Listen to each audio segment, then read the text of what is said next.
আসসালামু আলাইকুম। আমাদের কাছে একটা C53 রিয়েলমি C53 ফোন এসেছে। সে ফোনটাতে 4G লেখা আছে, কিন্তু কল যাচ্ছে না, ডায়াল করলে কোনো নাম্বার বাইর হচ্ছে না। আসলে এই সমস্যাগুলো কে কিভাবে ফাইন্ড আউট করে সেটা হলো কথা।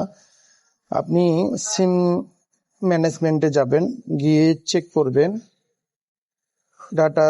অনেকের ডাটা সেটিং এ থাকে, এখানে সিমে ক্লিক করলে এখানে 2G 3Gর অপশন আছে। অপশনে ক্লিক করলে আপনার দেখবেন যে 2G করে দিলে যদি নেটওয়ার্ক আপনার এরকম হয়ে যায়, ক্রস হয়ে যায়, তাহলে বুঝবেন যে আপনার 2G আইসিটির সমস্যা আছে। আর যদি আবারও আপনি দিয়ে দেখবেন 4Gতে নো সার্ভিস হয়ে যাচ্ছে।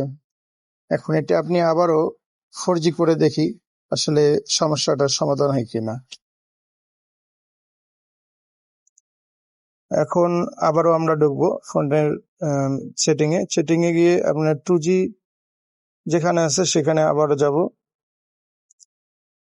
হয়তো ভিডিওটা একটু শেষ থেকে শুরু পর্যন্ত দেখবেন, আপনার সমস্যার সমাধান হয়ে যাবে। আপনি এখন দেখেন এটা আমরা 4G করে দেবো আবারও।